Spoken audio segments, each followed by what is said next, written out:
Aswari. Di sini saya akan melanjutkan cara untuk menggunakan ACL sesuai modul yang telah diberikan oleh Bu Ria. Jadi di modul 4 hari ini tuh kita akan mencek informasi biaya. Yang pertama kita lakukan adalah mencari total beban untuk setiap kategori berdasarkan kode. Pertama kita lakukan adalah mengaktifkan tabel TransApril, klik Analyze, lalu Summarize. Di Summarize On kita pilih Codes. Di subtotal fields kita pilih amount, dan di other fields kita pilih description. Pada tab output kita pilih file, pada text box kita ketik trans by code.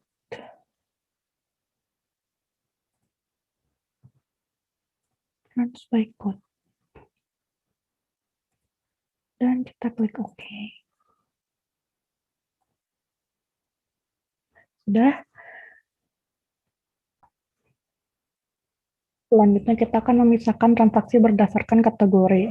Jadi misalnya kita ingin mengetahui pengeluaran untuk kategori pengeluaran biaya hotel dan rental mobil selama bulan April. Pengeluaran hotel, motel, rental mobil, dan tiket pesawat secara khusus dengan kode antara 3000 sampai 3750. Nah, untuk melihatnya yang pertama kita lakukan adalah mengaktifkan tabel TransApril, lalu kita klik Edit View Filter, di Expression kita masukkan ini, lalu klik Verify untuk memastikan apakah valid expression-nya. Jika sudah, langsung klik OK. Nah, sudah keluar. Jika sudah seperti ini, kita akan menghitung ada berapa dengan cara count records. If-nya masukkan saja yang tadi. Nah, catatannya ada 88 yang memenuhi kriteria Bitcoin tersebut. Nah, untuk mengetahui total feeds-nya, kita akan mengklik Analyze Total Fields. Pada total fields ini, kita pilih fields amount. Langsung klik OK. Nah, totalnya ada 47.248. Untuk memfasilitasi lebih jauh analisis atas transaksi ini, tabel ini bisa kita pindahkan ke, data ini bisa kita pindahkan ke tempat yang baru.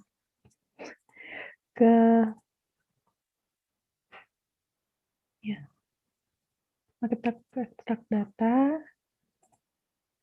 lalu pada toolnya kita isi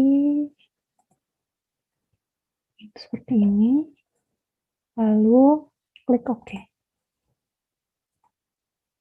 Nah, langsung keluar seperti ini. Selanjutnya kita akan memisahkan biaya rekreasi secara khusus. Kita ingin melihat lebih jauh pada pengeluaran yang berkaitan dengan biaya travel selama bulan April. Jadi yang pertama kita lakukan adalah mengaktifkan tabel TransApril, lalu klik Edit View Filter, di box Expression kita isi dengan ini. Lalu kita klik OK, dan akan keluar seperti ini. Dan selanjutnya kita akan menghitung berapa banyak recordnya dengan klik NLS dan Call Record.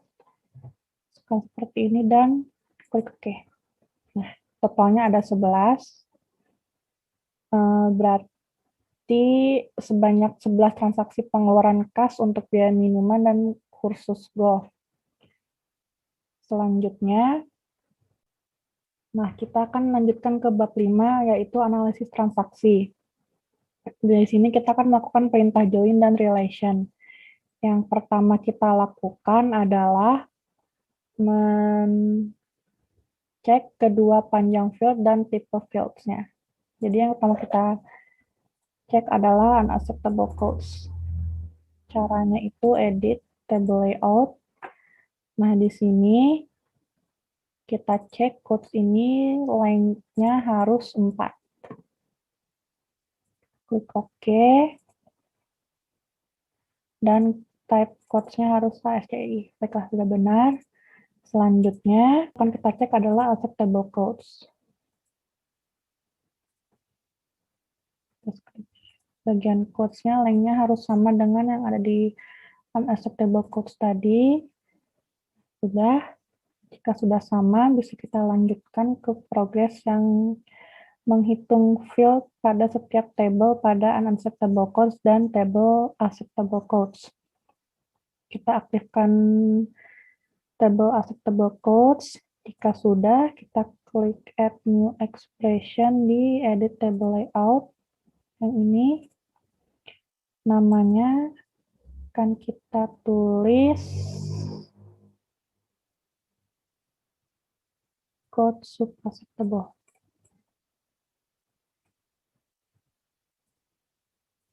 Acceptable, kita klik ini, lalu di expression ini akan kita tulis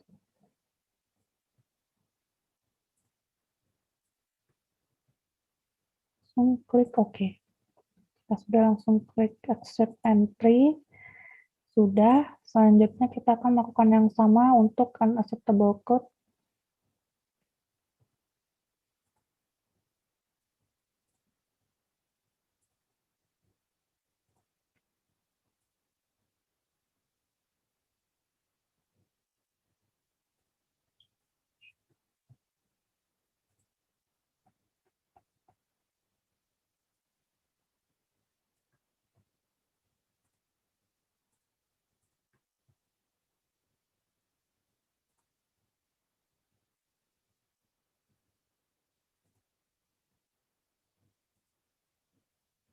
Jika sudah seperti itu, bisa langsung kita masukkan di sini. Kita add columns dan pilih yang ini, langsung klik OK.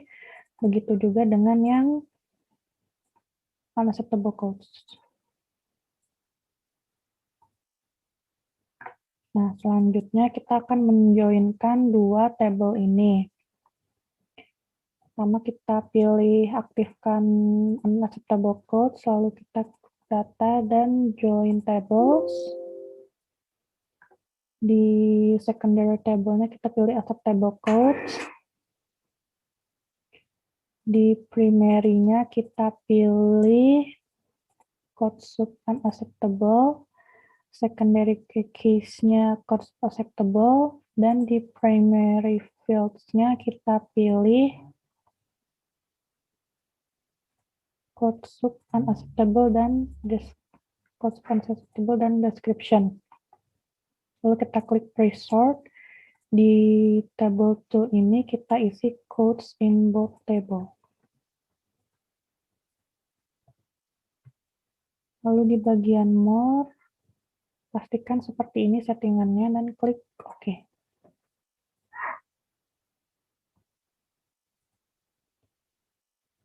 Nah, hasilnya akan kosong seperti itu. Walaupun tabelnya masih kosong, isinya kita masih akan menghitung untuk mencatat hasilnya pada layar command log dan akan mengeluarkan data sebagai audit trail. Nah, selanjutnya kita akan mengidentifikasi transaksi unacceptable atau yang tidak wajar. Kita membutuhkan untuk menghubungkan tabel TransApril dengan tabel unacceptable codes. Nah, yang pertama akan kita lakukan adalah yang pertama itu menampilkan layout untuk tabel TransApril. Aktifkan dulu tabel TransAprilnya.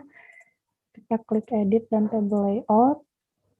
Pastikan daftar field codes memiliki kategori C dan fields-nya 4, length-nya 4. Selanjutnya, kita akan menciptakan field code pada table TransApril. Kita aktifkan dulu table TransAprilnya, lalu kita klik add new expression di table layout, new expression dengan nama code sub April, dan untuk expression-nya kita isi dengan subs.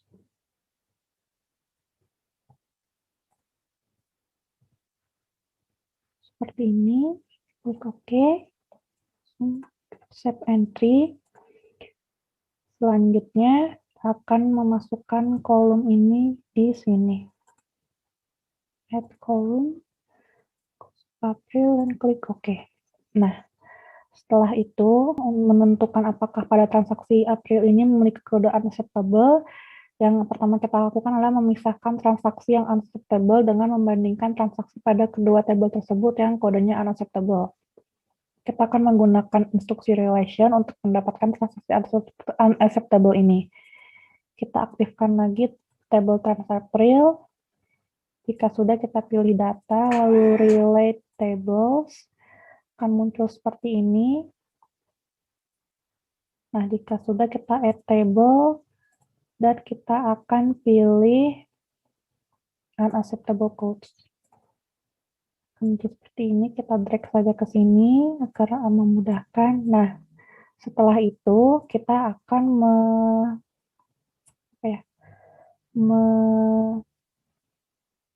menyambungkan code sub April dari tabel TransApril ke code sub unacceptable pada unacceptable codes.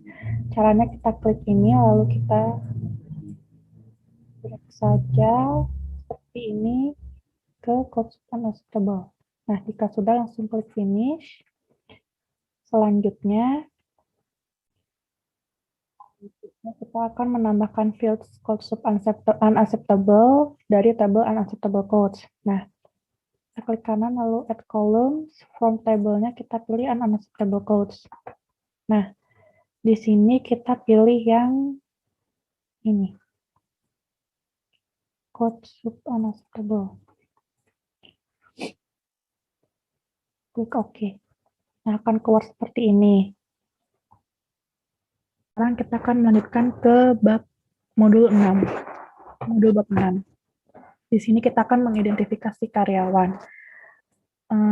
Yang pertama kita lakukan adalah mengidentifikasi karyawan per departemennya. Langkah pertamanya yaitu menggabungkan setiap karyawan pada setiap departemen. Tabel company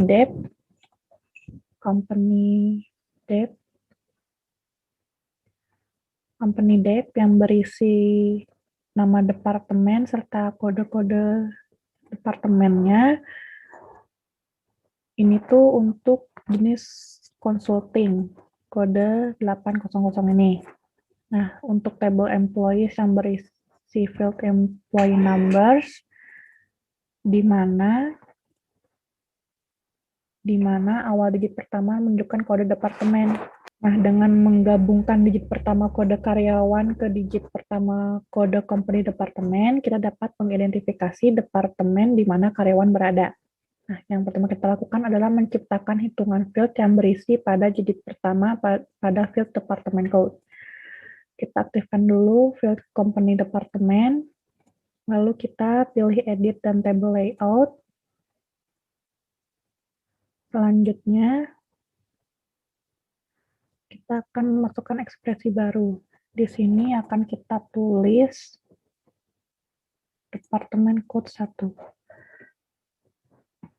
Departemen code 1. Code 1.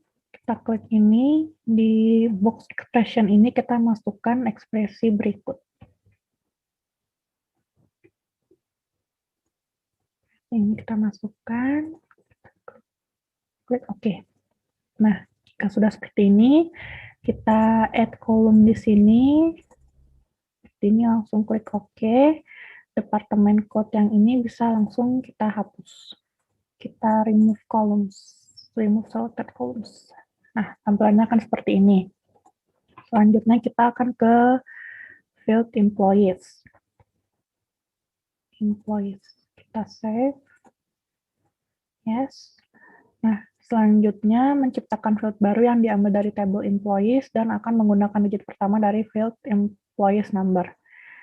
Menciptakan employees number pada digit pertama itu caranya kita klik edit table layout, lalu kita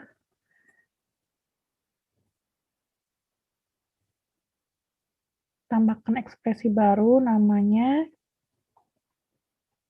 dengan nama employee number M0 underscore 1. Nah, di box expression-nya kita masukkan kode ekspresi ini.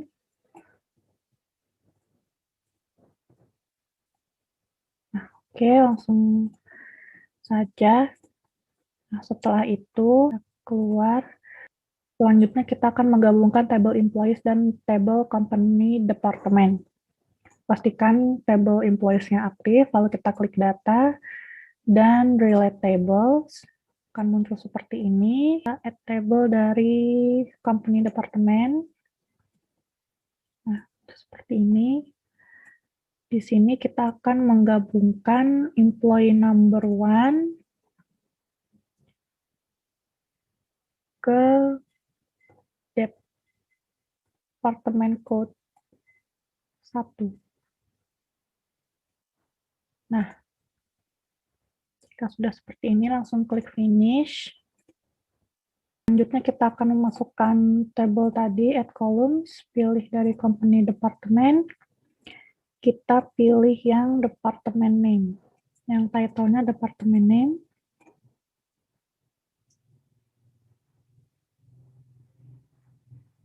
Klik OK, akan muncul seperti ini. Nah, setelah itu kita akan menyalin field ini ke table baru. Kita pilih data, lalu ekstrak data, klik dulu ekstrak field-nya, kita akan pilih first name,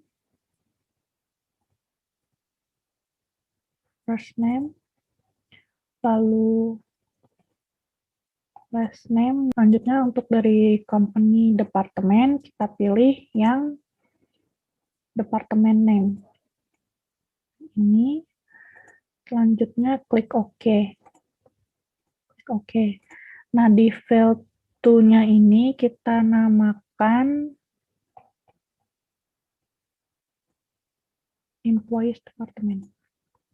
Kita namakan employees department. Klik OK. Akan keluar seperti ini. Sekian yang bisa saya tunjukkan di video kali ini. Bila ada salah kata mohon dimaafkan. Wassalamualaikum warahmatullahi wabarakatuh.